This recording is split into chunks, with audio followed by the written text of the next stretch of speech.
न था कुछ तो खुदा था, कुछ ना होता तो खुदा होता, डुबोया मुझको होने ने, ना होता मैं तो क्या होता। वाह क्या बात है। इतनी शायरियाँ मिर्ज़ा गालिब ने लिखी हैं और जिसकी एक शायरी मैंने आपको पहले भी सुनाई। बहुत सारी शायरियाँ हैं और इनका शायराना मतलब मुशायरे में शायरी में इतना ज़्यादा नाम है ना कि जिसको हम बता भी नहीं सकते। आज वो आराम फरमा रहे हैं दिल्ली के पास निज़ामुद्दीन औलिया दरगाह है। दिल्ली में निज़ामुद्दीन औलिया दरगाह है, उसके पास ही उनकी कब्र है और इसके पास बना हुआ है 64 खंबा, जो आप ये देख सकते हैं। ये 64 खंबा है मेरे पीछे, मैं उसको भी दिखाऊंगा आपको। और ये रही मिर्ज़ा गालिब की कब्र। वाह सुभान अल्लाह। दोस्तों ये रास्ता निज़ामुद्दीन दरगाह की तरफ जाता है, निज़ामुद्दीन औलिया की दरगाह महबूब लाई, और उसके पास ही ये यहाँ पर है मिर्ज़ा गालिब का मज़ार इसके अंदर जाके। और यहीं पर है 64 खंबा जो मुग़लों ने बनवाया था और उसका इतिहास यहाँ पर है। मैं बताऊँगा क्या है सारा कुछ इस वीडियो के अंदर। अंदर चलते हैं तो हम ये थोड़ा सा आंगन आता है, उसके बाद हमें वहाँ जाना पड़ेगा। वो सामने 64 खंबा और उसके पास है उस तरफ मिर्ज़ा गालिब की कब्र। चलिए अंदर चलते हैं। दोस्तों गेट के अंदर आने के बाद हमें एक मैदान दिखता है और ये सामने आप देख रहे हैं 64 खंबा बना हुआ है। हमें इस गेट के अंदर जाना पड़ेगा और राइट साइड में जाने के बाद पड़ेगी मिर्ज़ा गालिब की कब्र। चलिए अंदर चलते हैं और आपको उससे रूबरू करा दें।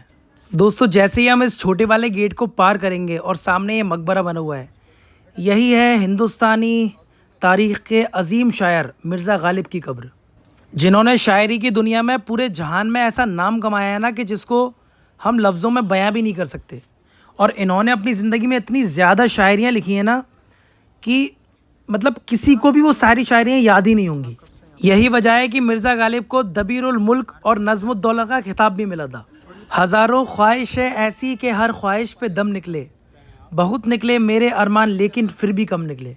कुछ ऐसी शायरियाँ थी मिर्ज़ा गालिब की जो हर किसी के समझ में नहीं आएंगी, और ये वही समझ पाएगा जो शायरी की दुनिया में या तो रुचि रखता है या फिर उनको समझता है, वरना हर किसी की समझ में उनकी बात नहीं आएगी। और ये रही मिर्ज़ा गालिब की कब्र जो मेरे सामने है, आप देख सकते हैं। ये है हिंदुस्तानी तारीख़ के एक अजीम शायर। अगर मैं इनकी हिस्ट्री की बात करूँ तो मिर्ज़ा गालिब 17 दिसंबर 1796 में आगरा में पैदा हुए थे, जो उत्तर प्रदेश का एक ज़िला है, जो हमारा शहर भी है। तो आगरा में इनकी पैदाइश हुई थी। दरअसल मिर्ज़ा गालिब के दादा मिर्ज़ा कोबान बेग ख़ान अहमद शाह 1750 में समरकंद से भारत आए थे और उन्होंने दिल्ली, लाहौर और जयपुर में काम किया, क्योंकि उस टाइम पे हिंदुस्तान पाकिस्तान का बंटवारा नहीं हुआ था, और आखिर में वो आगरा आके बस गए थे। 11 साल की उम्र में गालिब ने उर्दू और फ़ारसी में शेर लिखना शुरू कर दिए थे, और जब उनकी 13 साल की उम्र हुई तो उनका निकाह नवाब इलाही बख्श की बेटी उमराव बेगम से हो गया। उसके बाद वो दिल्ली आ गए और दिल्ली में उनकी तमाम उम्र भी थी, और इन्हें बाद में मिर्ज़ा फ़ारूक का टीचर भी बनाया गया, जो बहादुर शाह ज़फ़र के बेटे थे, जो मुग़ल काल के आखिरी बादशाह थे। और आपको मैंने ये नहीं बताया कि मिर्ज़ा गालिब के बचपन का नाम मिर्ज़ा असदुल्ला बेग ख़ां उर्फ़ गालिब था, और उसी में से बाद में आप मिर्ज़ा गालिब के नाम से पूरी दुनिया में फ़ेमस हुए। मिर्ज़ा गालिब को शायरी लिखने का इतना ज़्यादा शौक़ था कि एक बार सन 1868 में कोई महामारी फैली हुई थी, तो उनकी बेगम ने कहा, मिर्ज़ा गालिब बाहर जा रहे थे तो उनकी बेगम ने कहा कि बाहर मत जाओ, बवा फैली हुई है। तो उस पर ही मिर्ज़ा गालिब ने लिख दिया और कहा कि रहिए अब ऐसी जगह चल कर जहाँ कोई ना हो, हम सुखन कोई ना हो और हम ज़बां कोई ना हो, पढ़िए गर बीमार तो कोई ना हो तीमारदार, और अगर मर जाइए तो नोहा ख्वाह कोई ना हो। क्या बात है। मतलब हर वक्त पे, हर शेर पे, हर मौके पे मिर्ज़ा गालिब ने ऐसी ऐसी शायरियाँ लिखी हैं ना कि जिनको नॉर्मल इंसान समझ ही नहीं सकता। और पूरी दुनिया में अपनी शायरी की छाप छोड़ने के बाद मिर्ज़ा गालिब ने 15 फरवरी सन 1869 को दिल्ली में अपनी आखिरी सांस ली और दुनिया से अलविदा कर लिया। और दिल्ली की चांदनी चौक की तंग गलियों में आज भी उनका म्यूज़ियम बना हुआ है, जिसको देखने पूरी दुनिया भर से लोग यहाँ पर आते हैं। ये देखिए दोस्तों, ये मिर्ज़ा गालिब की शायरी लिखी हुई है यहाँ पर, आप देख सकते हैं।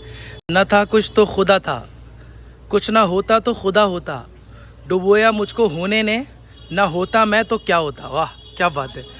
अब दोस्तों मिर्ज़ा गालिब की कब्र से हम बाहर आ चुके हैं, उनके मकबरे से बाहर आ चुके हैं, और यहाँ पर बना हुआ है 64 खंबा, जो पूरी तरीके से वाइट मार्बल से बना हुआ है, और इसको 1623 से लेकर 1624 के बीच में बनवाया गया था। और इस 64 खंबा को अतागा ख़ान, जो बाबर के एक मंत्री थे, ख़ास मंत्री थे, जैसे कि अकबर के मंत्री बीरबल थे, अतागा ख़ान के बेटे मिर्ज़ा अज़ीज़ कोका ने अपने जीते जी ही बनवाया था। और उनका मकबरा है ये, जो जहांगीर के बहुत ख़ास थे और जहांगीर का बचपन में उन्होंने बहुत ख़्याल भी रखा था। इसके अंदर उसकी उनकी कब्र है और उनके आसपास काफ़ी उनके ख़ानदान वालों की भी कब्र है, मिर्ज़ा अज़ीज़ कोका के।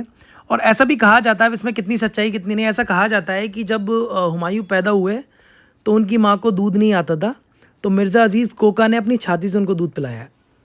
तो आप देख सकते हैं ये अगर ऐसी बात सच है तो फिर कितनी बड़ी बात है। और ये इमारत अंदर से एक मिस्टीरियस भी है। दरअसल इसका नाम 64 खंबा है, लेकिन असल मायने में ये अगर आप इसको काउंट करोगे तो 64 खंबे काउंट नहीं होंगे, ये सिर्फ 36 खंबे काउंट होंगे।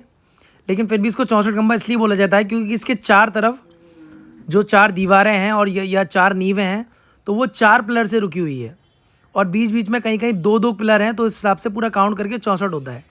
इसलिए इसको 64 खंबा नाम इसका रखा गया और 64 खंबा इसको बोला जाता है। पूरी तरीके से वाइट मार्बल से बना हुआ है, जो निज़ामुद्दीन दरगाह के पास ही बना हुआ है। और ये दिल्ली का एक हिडन प्लेस है जिसके बारे में काफ़ी कम लोगों को पता है।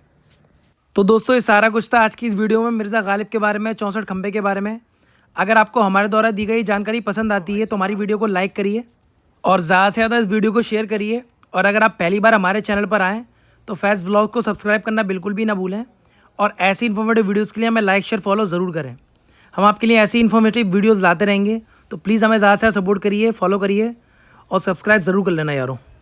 ठीक है, चलिए ख्याल रखिए अपना, मिलते हैं फिर किसी और व्लॉग में। तब तक के लिए टेक केयर, अल्लाह हाफ़िज़।